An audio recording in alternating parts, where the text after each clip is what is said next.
Hey guys, welcome back to the channel. I'm your host Viraj, and in today's podcast, we'll be talking about England, the team that we are supporting in the upcoming Euros tournament. So before we begin, guys, I would just like to ask you to please subscribe to our channel and make sure to follow us on all the social media handles.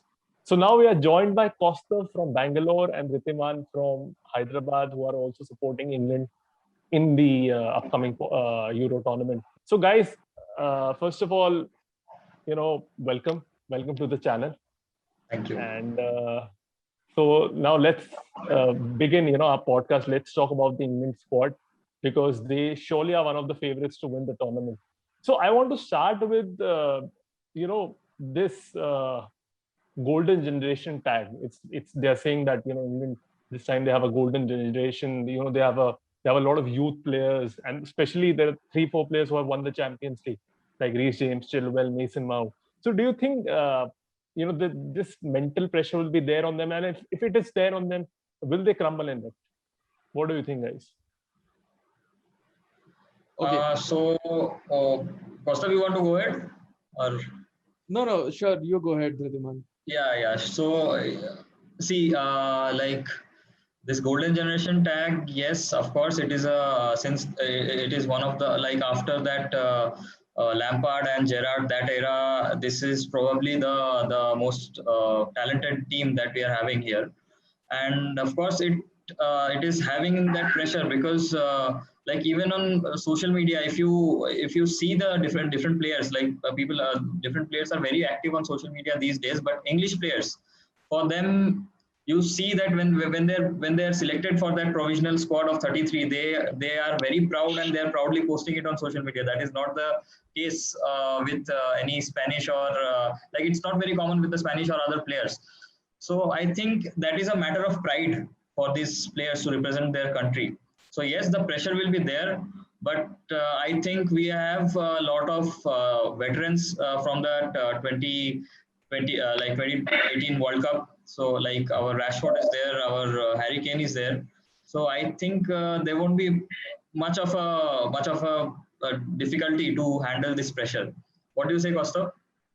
So yes, I agree that this is the most talented bunch of players that we have since the Lampard, Gerrard, Paul Scholes era.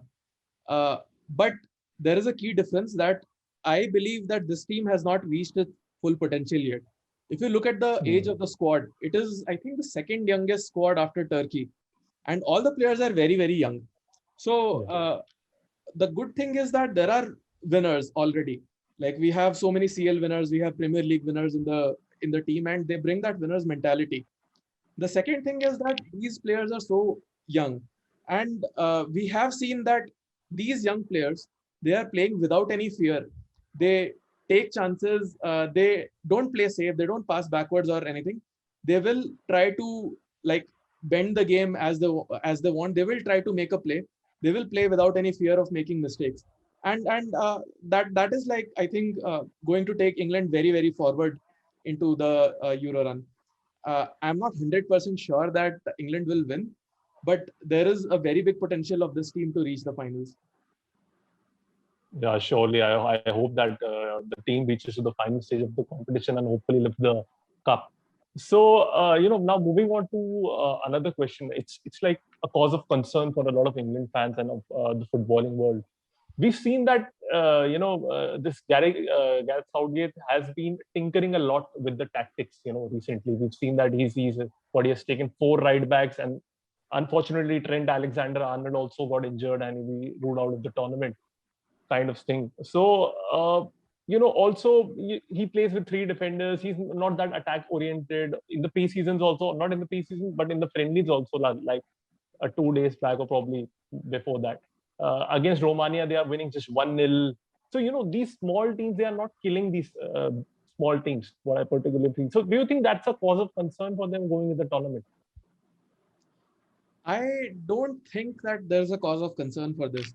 I know people blame Gareth Southgate for playing very defensively. We have a stellar midfield. We have very good wingers. But instead of that, he opts to go for a back 5 or back 3 system. I don't believe that's actually a negative.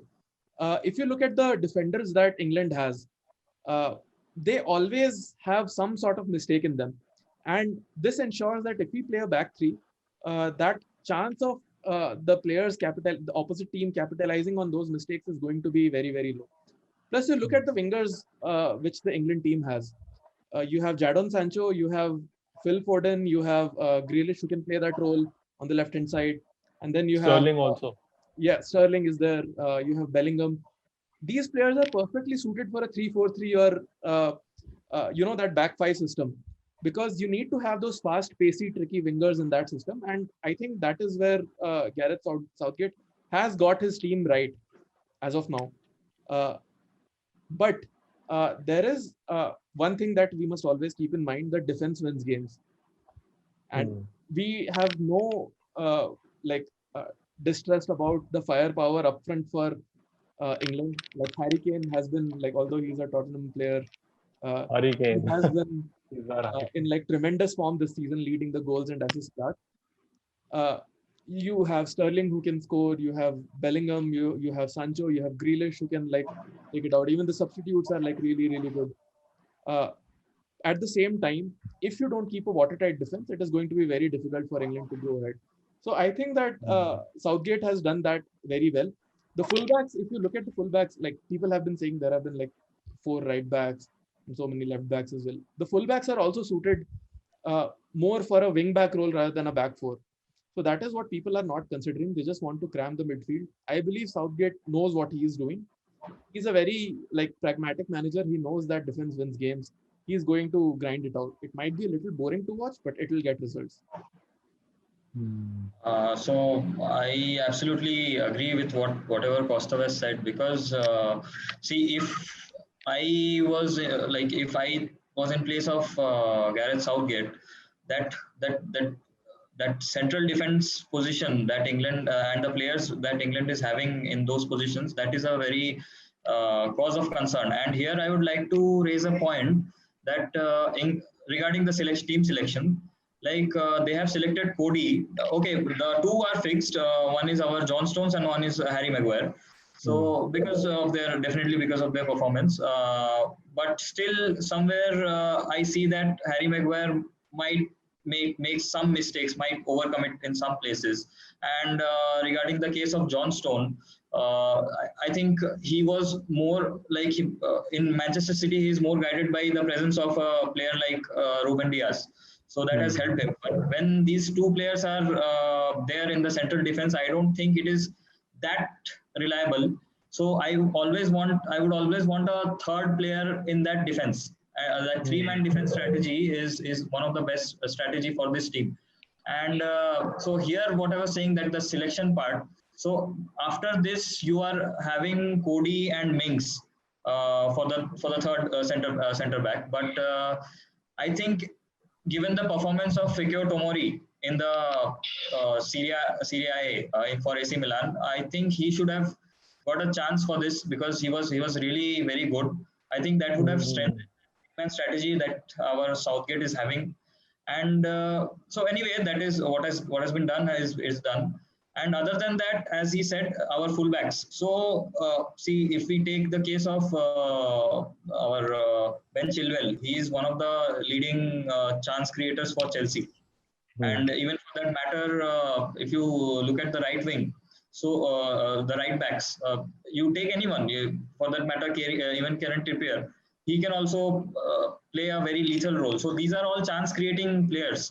And with a back three, you can always capitalize on the fullback. So I think this is a good strategy that if our Gareth Southgate, he goes with a back three formation, I think it will be a good strategy for him. So one thing over here is that England actually doesn't need those ball carrying midfielders that much. They don't rely on that. So you look at the centre backs, right? John Stones and Harry Maguire, both of them can play a pass directly to the bypassing the entire midfield. Both of them have it in them, and they also like to drive forward with the ball. So that's a very, very important role that these defenders will be playing in the Euros. Secondly, if you look at what the attacking strategy of England is going to be, we know that the wing backs are going to push up, so it will create overloads over there. if a team tries to sit back, the attack of England has like very good dribblers. Sterling, although he did not have a very great season, he is a very good dribbler. Sancho, Bellingham, Grealish is a very Foden. good dribbler. We saw that in the Austria match. Exactly. Even the substitutes, Saka, Mason Mount, all these people are like really, really good dribblers. They can beat their players. And we know that this attack from the wings is going to be really, really crucial. So it's going to be very hard for opposite team to stop England, except for like making tactical fouls or like simply outplaying them by ball retention.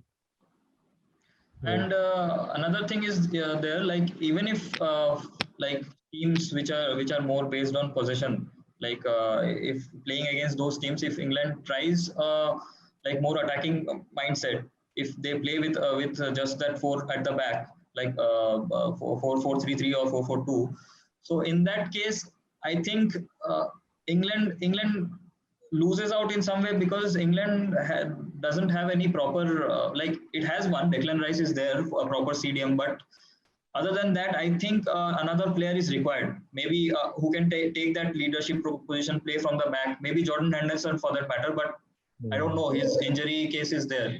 So if such a case arises, I think we have to rely more on the midfield rather than the defense. Because to be very honest, I do not rely on that center backs. That is a very cause of concern.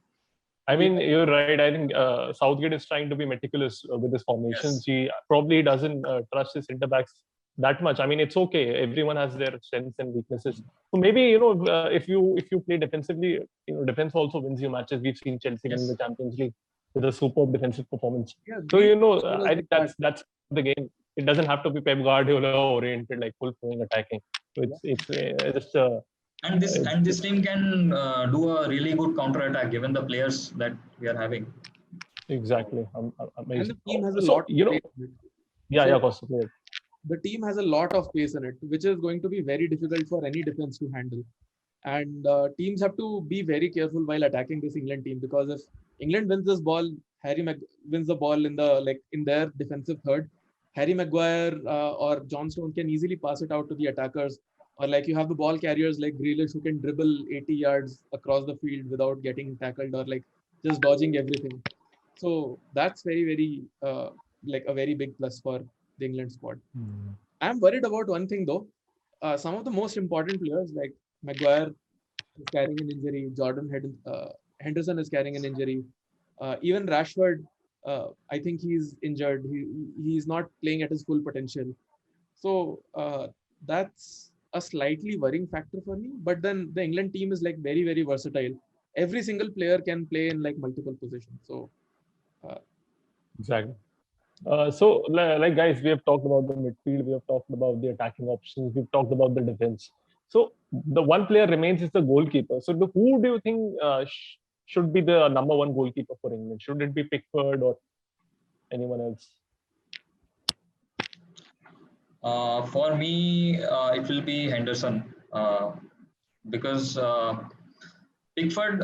Okay, he's a good he's a good goalkeeper. He has been his ball distribution is really very good, and even for that matter, like when he comes out, he has that courage of coming out, leaving his line and coming out. But in that process, he makes mistakes.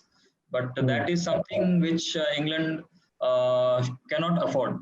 And given the history of England in knockout games in tournaments like this, they usually tend to go to the penalties and things become cliffhangers and nail biting situations are there.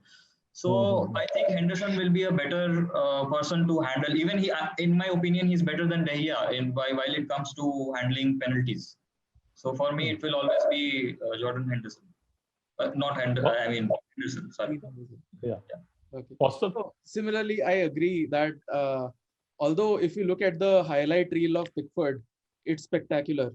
But what people miss is that reel is spectacular because Pickford himself is in a bad position and he has to rely on his reaction saves to like make those saves. And that's not a very sustainable thing to do. He like Dhridiman said, it's a very he always has this one mistake in him which can decide games. And that is not something that that you should go ahead with So I believe that Henderson is a much safer pair of gloves in the between the nets, and he should be the first choice keeper, no doubt. So, guys, another important question. Now, England, as as we spoke about, they've got a lot of talent in their roster. So, according to you, like, where should they go in this tournament? How far should they go in the tournament? Like, if they supposingly get out in quarterfinals, will that be a failure, or do you expect them to reach the finals? What do you think, guys?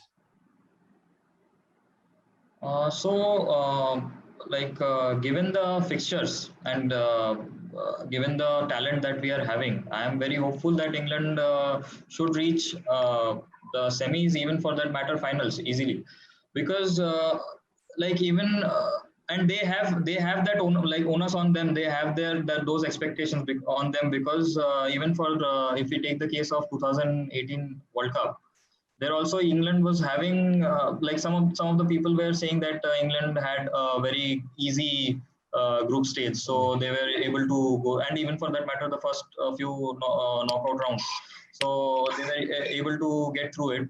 But here they have a point to prove. They should prove the people wrong, that because even the Czech Republic and our Croatia are not those not that bad teams, because this is a very, I would say, it is a fairly competitive group, and to get ahead of it, and maybe facing good teams, and England has to prove that point, that they can go ahead without facing any difficulty. They can take on any team given the talent they're having.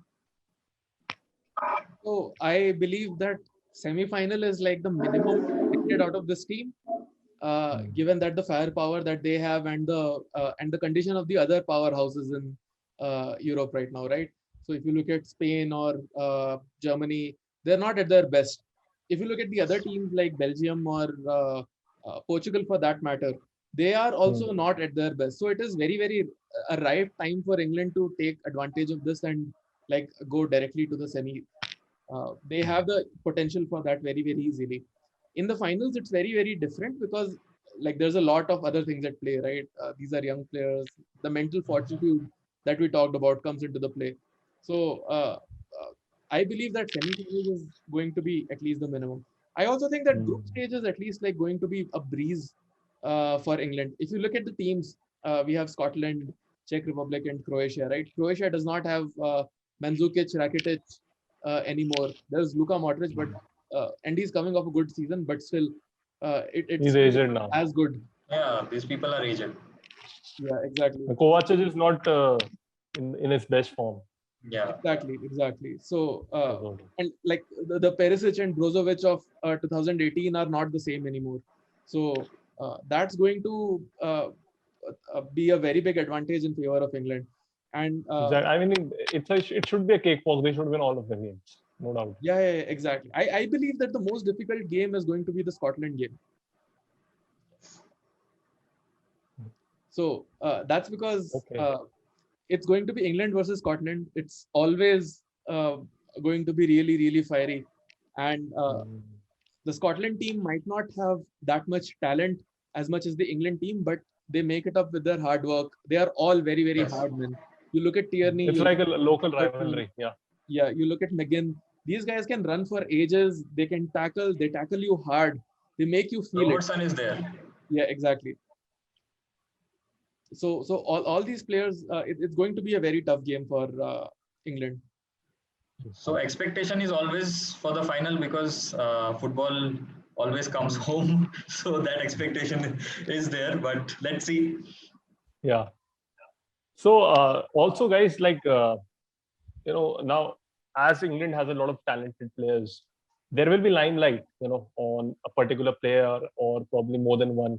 So who do you think will be the MVP or the MVPs for this team, who will, to carry the team forward, or probably, take them out from difficult situations? Who, according to you, or a player or more than one, who do you think will be the game changer for them?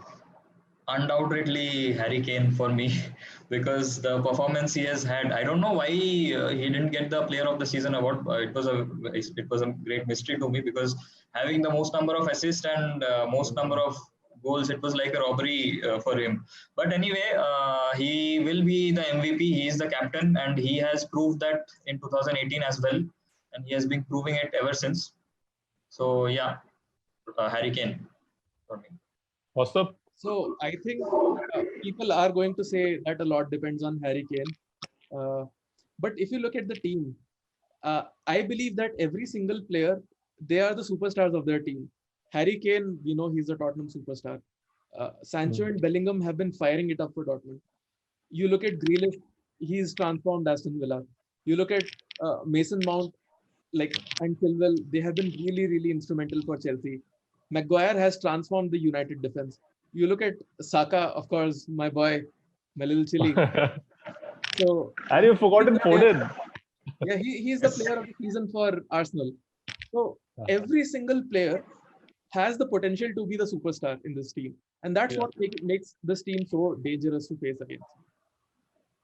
And I think that's the most challenging task for outcome. Southgate also, to make these talents work together as a unit.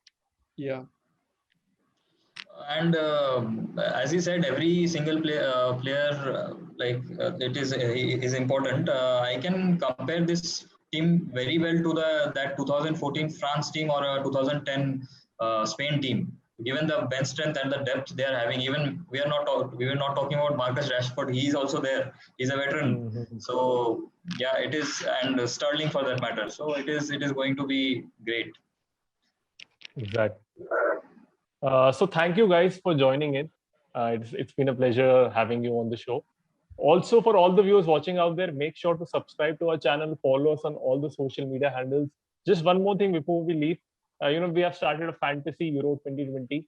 So kindly join that league also. The link of the the joining link will be posted in the description box, as well as it will be available on Facebook, Instagram, as well as on all other social media platforms. So with that said, we'll see you next time.